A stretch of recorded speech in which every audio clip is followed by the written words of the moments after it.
Étude mathématique d'une équation différentielle d'ordre 1. Donc, première partie, les définitions.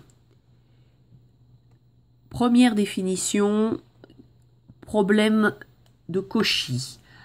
Alors, on a une fonction f définie sur un ensemble df qui n'est pas forcément tout R.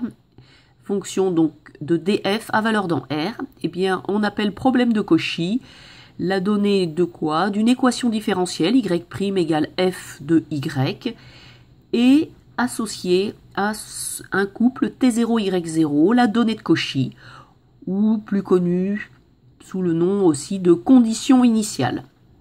Alors en chaque point T0Y0, on espère faire passer une courbe, une solution, qu'on peut aussi appeler trajectoire. L'objectif que nous avons, nous, c'est de faire varier T0, Y0 et d'obtenir une famille de courbes et d'être capable de décrire cet ensemble de courbes. Donc voilà par exemple les trajectoires ou l'ensemble des courbes du modèle exponentiel y' égale y.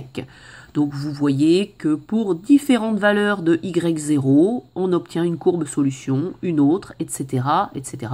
Ici, le t0 a été pris à l'instant 0, en t égale 0. Et pour chacune des valeurs initiales, donc 0, y0, on obtient une courbe trajectoire. Alors dans ce cas particulier de la fonction exponentielle, bien sûr, on sait calculer explicitement la solution, on sait calculer, donc on sait que c'est y0 exponentielle de t. L'objectif, c'est que nous le fassions pour d'autres équations différentielles, d'autres problèmes de Cauchy, dont nous ne connaissons pas explicitement le y de t. Deuxième définition qui va être fondamentale, c'est la notion de point stationnaire. Alors qu'est-ce que c'est qu'un point stationnaire ou point d'équilibre, une équation différentielle y' égale f de y? Eh bien, c'est la valeur y bar qui va annuler f, qui va annuler la fonction f. Donc f de y bar est égal à 0.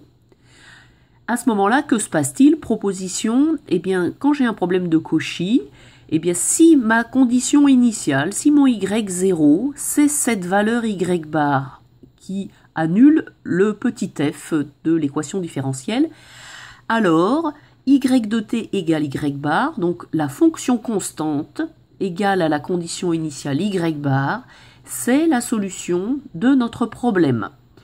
Alors, il faut bien comprendre que si y' est égal à f de y et que notre y c'est y bar, bah vous voyez que f de y bar c'est 0, y' étant nul tout le temps, cela veut bien dire que y de t est une fonction constante, et d'où la solution y de t égale y bar, le point stationnaire.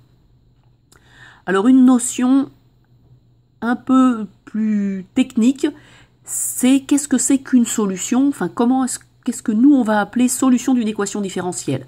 Évidemment, quand je vous parle de solution d'une équation différentielle, c'est clair pour tout le monde que c'est une fonction. D'accord? Mais c'est une fonction, c'est pas n'importe quelle fonction. C'est certes la fonction y qui vérifie y' égale f de y, ça c'est assez évident, mais cette fonction, elle a des propriétés en plus. Alors, la première chose, c'est que, est-ce qu'elle est définie tout le temps? Elle n'est pas définie nécessairement pour tout t réel.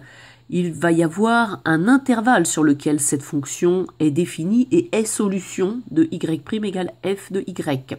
D'autre part, pour pouvoir parler de y', il faut aussi que y soit dérivable. Donc voilà la définition mathématique que nous allons prendre comme qu'est-ce qu'une solution d'une équadif? Ben, la solution d'une équadif, c'est un couple, donc c'est un intervalle, c'est une fonction. L'intervalle, c'est l'intervalle de définition de la fonction. Ici, il est noté i, il est ouvert, il est non vide de préférence. L'application phi qui est solution, c'est une fonction, mais c'est une fonction qui est dérivable de i dans R. D'autre part, pour pouvoir calculer f de phi de t, ici, eh bien, il faut que le phi de t appartiennent à l'ensemble de définitions de f. Et puis, dernière relation, phi' égale f de phi de t, ça, c'est la chose à laquelle tout le monde aura pensé, c'est certain. Voilà. Donc, ainsi se terminent les définitions.